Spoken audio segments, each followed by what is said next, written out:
Welcome back to Brewtifully Made. I'm so excited to be with you again this week. Let's see what our doodle is going to be today. Let's see if it's going to be something fun. I'm going to draw says, and is a bug with their childhood imaginary friend. Okay, so let's see what I can come up with. A bug. Right. So today I want to talk a little bit about being a self promoter, marketing your work, marketing yourself. And this can be really applicable to anyone starting their own journey. You know, we are our biggest cheerleaders. We have to be our biggest cheerleaders. We know what we want and we know what we want to promote and we know what it's going to take to get to our dreams. So, part of being successful in achieving those dreams is getting the word out about everything that you want to do. And unless you have a marketing company or an agent or somebody that's sharing your work with the world, you have to do it yourself. And so I know that's where I am at in my process. And I've been in that process for decades. It has never changed. I don't have an agent. I am my own marketing company. I am a one woman show. So I really find a lot of value in that because I can do things the way that I want to. I would love to have representation to take some of that connection and I guess responsibility off my shoulders so I can concentrate on creating. I think that's the biggest reason I would like to have help in that area is because it's a lot of work. Marketing yourself is a ton of work. And sometimes it feels daunting, other times it feels like a huge stress. Then other days I find it a lot of fun. I love creating this, for example. This is one form of marketing yourself and getting the word out of what you love to do, what you want to do. Um, and then it also opens this whole community of sharing ideas up. So I think that as a creative person, trying to pursue anything that you want to do, as a small business person pursuing anything that you want to do, trying to get the word out about what that is, that's really, really important. So I want to talk about some different ways that we can do that. And I have most experience on a local level. So I have one national license. It's with a puzzle company. And I really answered a call for art. And that's how I was able to do that. So that is one of the things as a creative person that you can do is watching for opportunities to get support. And that could be in the form of a art challenge. It could be in the form of local or national opportunities to get funding, like grants and calls for support. I know a lot of financial companies, they'll hold small business competitions to pitch your idea and your business to them, and then they will give you seed money. So, getting the word out about what you do sometimes will get you some national recognition. It can be picked up by media and news. And of course, the old standard, let's go viral. So, that is one way that you can get the word out about what you do and really stand out a little bit with what you're interested in doing. So, looking for those challenges, and you can still search by hashtags. I know there's lots of ebb and flow discussion about do hashtags still work? Do they need to be placed on all of your social media platforms when you make posts? Some of them don't even support them, like threads. But you can still look for those to find something relevant to what you're doing. And so I think a lot also depends on your unique style, like what it is that makes you different or stand out. And as an artist, man, is that really like the defining thing that we're all searching for is, do I draw a certain way? Do I create a certain way? Do my characters look a certain way? Does my art have a certain look or feel or medium that I use that nobody else does. And of course, I don't think we're going to be 100% totally unique because there's always going to be there's always going to be inspiration derived from somebody. I know that I'm taking a class right now that's teaching a very loose painting style, and there are hundreds of people in this class, and the instructor, she is allowing people to, sell their paintings that they are, based on the tutorials of the class. And there's a ton of conversation around, is this right? Is the market getting flooded with lookalikes because everybody has the same one because we're all taking the same class? I'm also experiencing that in other classes that I've taken because everyone's getting the same brief and everybody is creating, something along the same lines of a storyline or a book or a home decor, layout.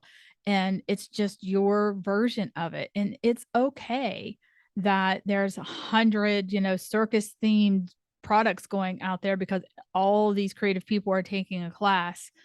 It's okay that, there's those themes that are still out there, but it comes down to your approach and the way you look at it. And I think I talked about this a couple episodes ago about local like coffee shops and local restaurants and local boutiques.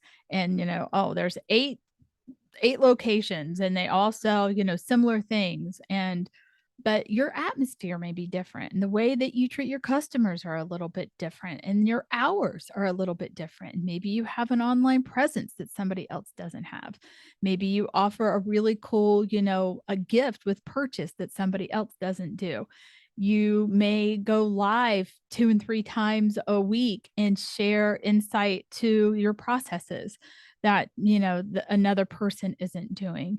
You collaborate differently. You support different, community events differently. There's always something that you can do that somebody else isn't doing or that you get inspired, like, I didn't think to approach it that way. And those are the things that define your style. And I think that is what is important. So it doesn't matter as an artist if I'm creating characters for a book that 50 other people are doing the same thing. My drawing and my approach is going to be ironically completely different than the other 49 people. And it's amazing to see how someone interprets the same thing. And I think that you can't get stuck on, you have this one style and that you can't, deviate from that and that you can't evolve. Don't get stuck in that. Don't be afraid to explore. That's the biggest thing about finding your style. It's okay to change it up and it's okay to do something different. It's okay to put that imagery or that concentration onto a new product or new collaboration. Please keep an open mind about how you will grow as a business owner, as a creative person, as an artist. Don't get so stuck in that you feel like you don't have a style and that you are changing your style, and just sit down and write out a business plan and start.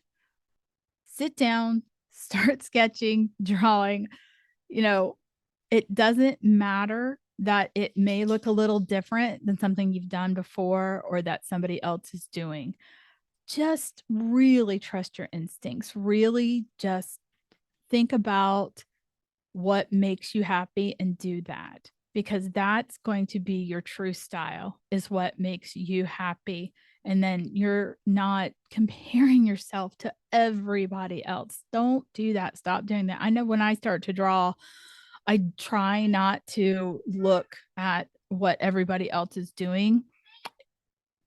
Hi, Nala, for a brief or something, because I don't want to be totally influenced and then feel like I am missing out on including something somebody else is doing. There's that FOMO, that fear of missing out. It's not just the fear of missing out, but it's always like I'm not at that same level, or I don't do it that way, or I didn't, include this and I should have. It goes so many different ways than just that you're missing out on an event or doing something that somebody else is doing. It's also comparison. So just try to not compare your style to somebody else's. Just concentrate on what you love to do and throw in different ideas and collaboration ideas and mediums, or different ways to grow your style and what you do. It's really important, I think, also to take advantage of social media in a way that fits your budget. There's so many platforms and they all really start off as free.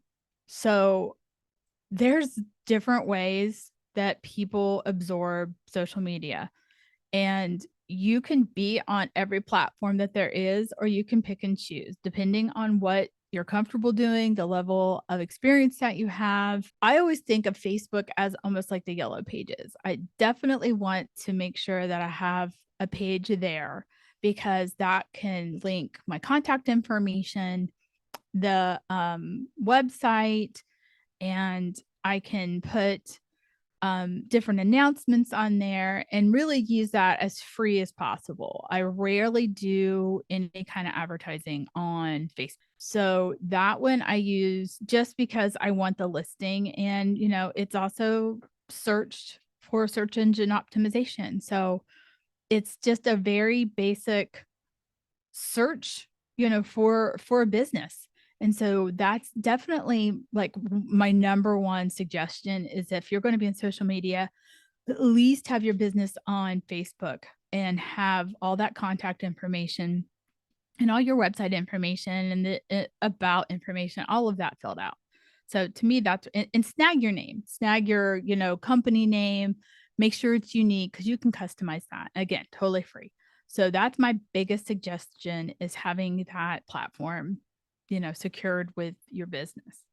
Other social medias, for me, I love Instagram. I can remember I've never been an iPhone user. My kids were all iPhone users, so Instagram was originally just for iPhone. So I was a late adopter because I waited until Android had the platform.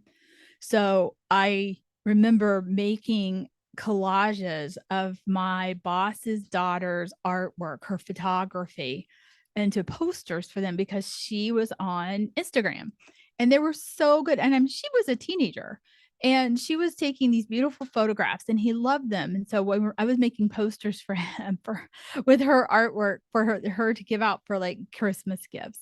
And so I mean, I appreciated the platform. I didn't, use it because I wasn't on an iPhone.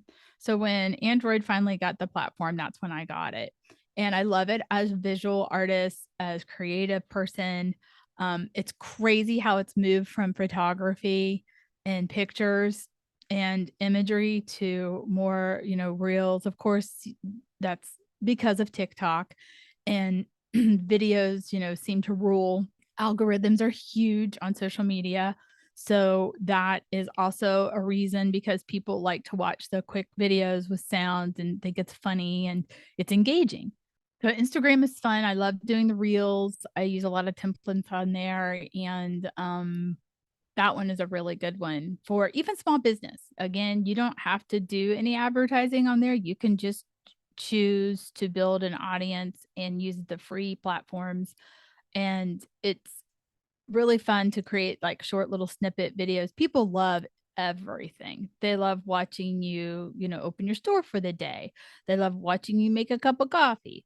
Add some fun music to it, use some stickers, put some word overlays, and just, give them something to see a couple times a week. And it's fun. People just love engaging and supporting you in there. Of course, TikTok, there's a lot of controversy back and forth. Is it safe? what do you do? How do you build a platform and an audience there? Again, that is totally videos, slideshows of pictures. There's a lot that is available on there. I have put because they offer coupons for advertising, to add $10 to get, people to see what you're posting about is pretty cool. And it does a lot. So if you have some advertising dollars to toss towards social media, TikTok to me seems like that's a great way to build a little bit of an audience because they do offer discounts for advertising. So that would be a good one. LinkedIn, I love LinkedIn. I have been on LinkedIn forever and I have seen such huge changes in LinkedIn, especially as a business. There are a lot of things that are available to network on with companies and corporations that are looking for artists. And so I try to follow to see if they're posting and sharing information about what they're looking for and art directors, and just it's really grown and changed over the years. So I really do like LinkedIn for the networking aspect and supporting other artists and businesses and companies on there. So I think that that one is a really good social media platform. Pinterest is phenomenal. I love Pinterest. I've been on Pinterest forever, and I've never changed it from my serendipitous. That's my handle on there. And I've got projects on there from years ago that have like triple digit thousands of views and followers. And it's just so much fun to make boards for inspiration and just keep your ideas on track. And they've got some great tutorials and they have events on like what they're doing. It's a great platform. So Pinterest is another one of my favorites, especially for business and for creatives. I mean, there's just so much you can do for vision boarding and planning on Pinterest that is pretty remarkable. So I think that people don't realize how much Pinterest can help you really keep your thoughts in order and just ways. And you can create a lot of private boards. You don't have to have them public. So make them secured and keep your ideas in check. So, you can go back and look at what do I need to do. I remember when we were buying our house, for example, this was 8 years ago. I had pinned everything that I wanted to do on it, and my husband just laughs because he goes back through that board and he was like, this is exactly what you had pinned like 10 years ago. And I know it was a vision board and it still is. So it's phenomenal for that. I love Pinterest for that. And let's see, Twitter, I call it Twix. It's Twitter and X now.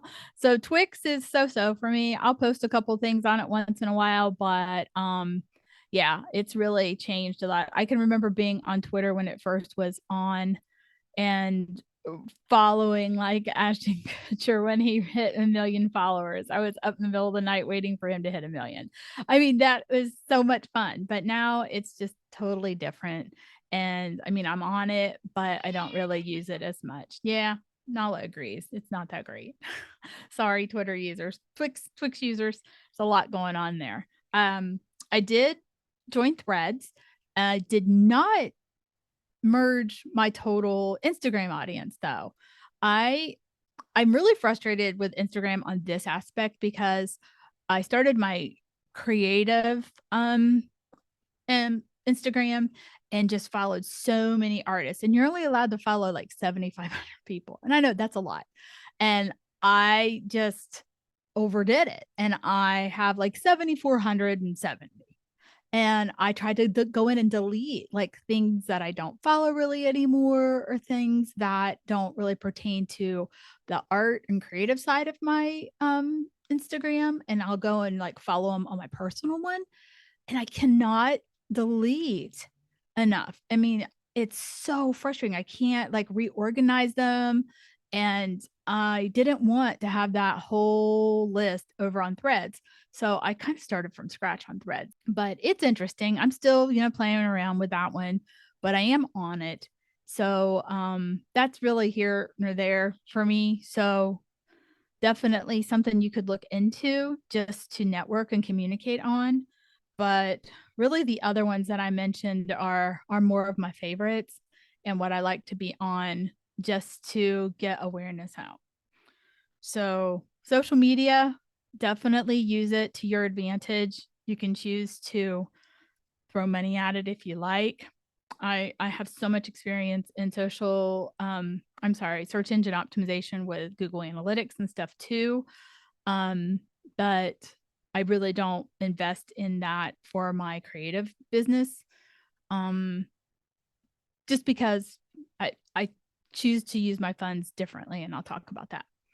So another thing that I think is really important is networking, and that can come in so many different forms. I mean, you can join local organizations like your chambers or networking companies and organizations that have sprouted up. Um, you know, there's different ones that are local, nationwide, and you choose what fits your business best. And if you do choose to be part of them, participation is really important. I mean, they're usually relying on volunteers from the people that are part of the organization to make it viable for others. So it's really important to, be present and be part of those events that they have. And even if they're online, I think that that's huge. I really have a lot of um, online networking platforms that I'm on, just from the classes that I'm taking, things that I follow on Patreon, things that I have done for years. And I think that's huge. I think I love that. I went to my first art, creative, business, I guess, convention this year. I went to Art Biz Jam and I found out about that and Patreon group that I'm a part of. And it was their ninth year and I'd never heard of it before. So you find out about things through networking that you may not have been aware of.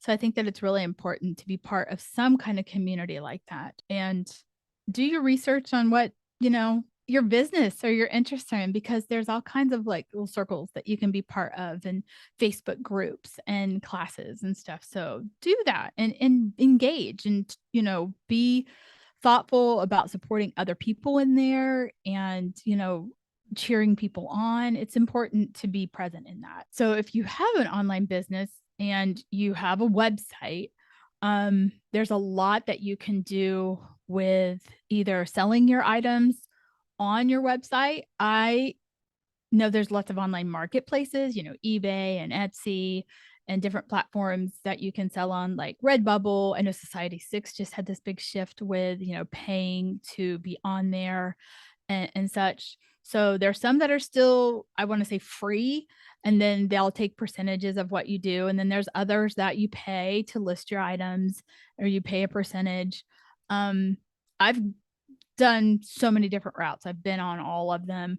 I kind of got away from promoting and placing things on those and really have concentrated on working on my own store.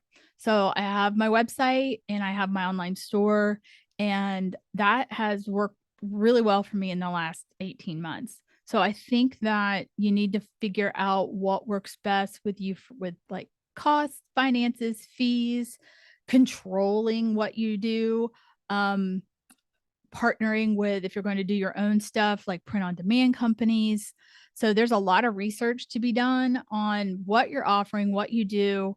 If you have a restaurant or if you have a store and you want to offer products online and you want to have things shipped, what works best for you to be notified when somebody buys something, and that if you have product locally that you have to ship, so to put it in the mail and how to pay for shipping and packaging, all of that. So it really depends on like what you have and what you're doing. A lot of my stuff, I have drop shipping. So it's all automated. So they pick the artwork that they like and the product that it's on, they order it, it goes straight to my manufacturer. The manufacturer packages it, the shipping is done by them.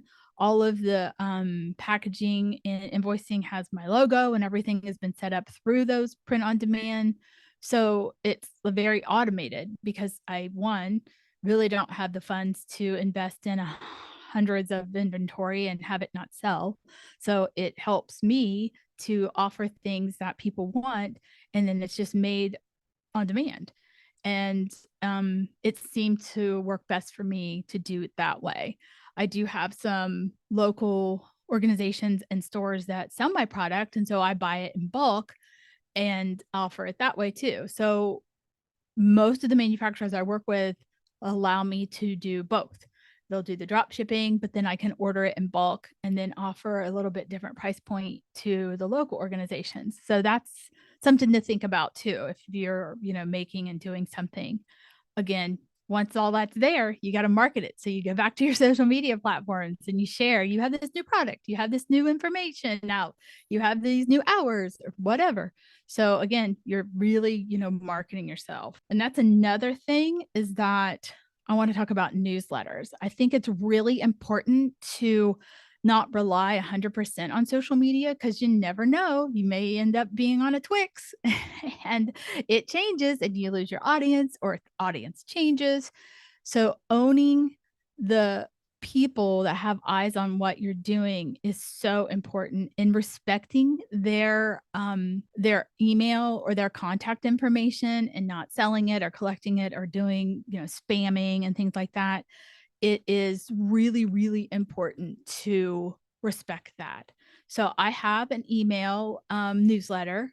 I started it 3 years ago. I started with 9 people and I'm now in triple digits, and I appreciate every one of them. And so one of the things that I do that marketing wise to help advertise is that I offer a giveaway every month to all the people that subscribe on my newsletter. So once you subscribe, I put all the names for that month into a random name picker. It draws a name. And then I have either something from my store that is the prize, or another thing to do to build up marketing is to collaborate with other people. So I've collaborated with so many other artists and small businesses to offer something that they do, and I highlight them in the newsletter. And then I have also done video podcasts and talked about what they do and shared their stories. And I love that so much. So, side note, if you are someone that would love to collaborate with me on my monthly newsletter, I don't expect the people that are collaborating with me to give me the product. I buy it. So up to a $50 value, $50 to me would be something I would be putting towards a TikTok ad or Google analytics for keyword searches. I would much rather take that and celebrate another artist or small business and talk about your story, share your product with the people that I see and that they see me on social media. I do that all month for the people I collaborate with. So I love doing that. And then another way I've collaborated with people, I have my daughter's girlfriend, Wesley. She is a money coach. And so she writes an article every month. And I have that information in my newsletter. So people that want to collaborate and contribute, and I pay her every month for her creativity. So that's another way that you can collaborate, is that you put together a newsletter and reach out to people that you could partner with and highlight them or bring them into helping build your newsletter. And I love it. I think it's a phenomenal way. I send out once a month to build an audience. And then, they only get one a month. It's not like I'm bombarding them with everything that I'm doing. I just put a review of, this is what I'm doing this month, and this is what I've been creating this month, and this is where I'm at coming up next month. This is the winner of the newsletter giveaway this month, and next month this is the gift. And it's been great. And so really consider creating a newsletter, no matter what kind of business you're doing, to build your audience and let them know what's going on. I also give a freebie away every month. So it's something they can download that I make or create. And a lot of people use them as their backdrops for their computer or their phone, or it's a puzzle, like a coloring page. I've done all kinds of stuff. So I always make sure that there's something free in there. And it's just a lot of fun. It takes a little legwork to create it every month. I use MailChimp. Um, I'm not at the paid level. So once you get over a certain amount of viewers or recipients, you have to pay, but it's not a big fee. So it's worth it. But I do like MailChimp because there are a lot of templates that you can set up and create newsletters that way. So that's a huge suggestion of mine is to market yourself through that. And really, creating your brand. Your brand is not just your logo, and you're not your brand. So just keep that in mind, your company name and your information. If you have colors, my style, my brand, I'm very energetic. I'm very colorful, really positive. Those things come across. That's part of me, just innately. I remember going to interview about my artwork for a community project, and it was the brightest, most colorful one that they had, they said. And then I walked in and they're like, and you dress just like your art. I laughed. I'm like, I know I do. That's just me. I think that how you are comes across as your brand, but you're not your brand. I mean, it's a weird thing. It is part of you, but it isn't you. So there's ways that it can come across in everything that you do. From, my business cards are a lot of fun. They have augmented reality and sound, and they move. And but if you don't use the app, they're still textured, and they're, my artwork, my logo is very whimsical and bright. Um, and I think you kind of get the feeling when you talk to me, I'm the same way. I'm very positive and energetic. And I love that people feel that when they meet me and talk to me, and they see that comes through in everything that I do. So that's your brand. And that's something that you can continue. And it's the voice that's coming across in your newsletters and in your posts. And if you're talking to somebody, and I think that all of that defines you and your brand. So play with that and make it work and be authentic. Don't force something. There's a lot of things that, oh, this is what this person's like. And then you meet them and get to know them. And you're like, no, that isn't. They're just playing a part. They're playing their brand. That's not really what they're like. So I think it's really important to be authentic and be real. So I think that also comes across in your content creation. So, making things that go along with what you really want to do. What is your true passion? And, what is your real interest? And I see that happening with a lot of small businesses, that you can really tell this is part of their heart, and that's who they are, and they're supporting their community, and it's authentic. And I think that that's really important. So, I mean, I could go out and make a whole bunch of different crazy videos that I know would get probably like lots of likes because they're off the wall. But that's, unless it's a really cool piece of painting that I'm doing, and if it's not really me, it's not going to really mean anything. Why would I want to keep that up? So I think that it's important to be as authentic as you can and be relatable, and people will gravitate towards that and support you. So I know a lot of people are really fearful about, their price points and how they, want their work to sustain their livelihood and their life. And all of that really comes with experience. A couple of the places that I am taking classes in now, they're like, $1 a square inch, that's what you should charge for your paintings, or $1.50 a square inch. And it was like, I've never heard those numbers before, those figures. And sometimes mine's based on, man, I got this canvas for like dirt cheap. This was a huge sale, and I can pass that savings along to a customer. So, being relatable in your area and what you can, offer, and the price points that you can get, that's going to ebb and flow, and it's going to be a learning curve with that.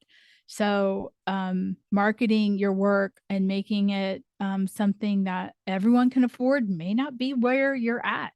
Maybe it is. Maybe everything that you make is $5. I don't know. So, it's really got to take into consideration the time and the effort and the market and of course the competition to see what everybody else is offering, but try to be as realistic as you can. And don't hold on to things because it didn't sell for $500. I mean, I will tell you that just going to be really, really hard. So, be willing to adjust and, work your way up to better pricing and more pricing if that's what you really need to get. And, you may need to change the quality of the materials that you use and the quantity of, maybe sizes and different, shapes. Or I like to make big canvases because they're going to be more expensive for me to sell or to, market. But then I can take that image off that canvas and I can, support some digital work with it and sell that on products. And then it'll make up for the fact that maybe I couldn't get $10,000 for something. So, really think about how you can take your work and use it different ways if you can't get what you're wanting for the unique original piece. Always think outside of, okay, I've made this one thing and then I need to kind of make up for the fact that I can't get what it really took or what it really cost me. Think about different ways. Maybe it's a really cool sculpture piece and it would turn into a fun sticker. So, you could take a really nice photograph outside in natural light of it and then make a sticker and put some inspirational words around it. Just try to layer the thought of, this is really worth $500 because of the materials and the paint that I used and the time that it took. I'm not going to get that here, but if I sold it for 200 and then I sold 200 stickers for $5 a piece or $2 a piece, I'll make more money. So try to think of different ways to approach pricing and then what you can offer. And really, one of the last things I want to talk about is just being respectful of people and their opinion and customers and vice versa. I mean, it's really hard to start a business and not and expect to not receive any kind of negativity or bad feedback or a product goes wrong. We've all been there. We've all done it. I've had shirts that have, been botched and I didn't realize it. I've had things break or, fall apart at a show. I've messed up while working at a live event. I mean, we're human and you have to give yourself grace. And you're going to hear negative things from customers. They don't like how something, looks or the color, or that wasn't what they were expecting. And you have to kind of roll with it. And if you can fix it to what they want, do that. And, try not to take it so personally and try to make it like a lesson learned and see how you can pivot from that and change and make things better. Not everybody is going to understand what you're doing, and just, educate them and give them some grace. And everyone's going to have an opinion because they're like, oh, I love this, but you should do this, or you should have done it this way, or I can't, see this because this, and this is happening. Just take your time and make some changes and edits the best that you can. Just do the best that you can. Don't hate the world because not everyone supports you, because that's just not going to happen. Don't let it ruin your dreams and your vision, and just don't let it discourage you. That's mainly what you have to understand, is that that's just life. I mean, not everybody's going to like everything that you do. Marketing's going to take time. Building your audience is going to take time. Being persistent and patient is the biggest thing that you can do. And just being authentic, being yourself. Your expectations can be huge. They're going to be so high. You're going to want to do everything at once. You're going to want to have the results all at once. It's not going to happen. And it's okay. It's totally okay. And if you need specific guidance, look towards someone that you admire, what they're doing, and ask if they'll teach you. I mean, I'm open to teaching all the things that I know anytime, because I've built my own websites. I've built my own newsletters. I've helped people build websites and newsletters. I still do that. That's part of my marketing experience. And that's something of value that you can bring to the table, but it's also something that you can offer or ask for if you know that they offer that. So don't be afraid to ask. Like, if you admire someone's business, you're like, man, could I pay you to and just mentor me for a few sessions, don't be afraid to ask that. I'm sure they would be like totally like, what? Flattered. And that would be something they didn't even think that they would like could share. I know when I went to Art Biz Jam, I assumed everybody knew what I knew. And so I'm sharing things that I'm doing, and people are like writing stuff down furiously. And I'm like, I thought everybody knew this, or you should, talk to so and so because they have this or that. And I just assumed everybody in this world that I was in knew everything that I knew, and that wasn't the case.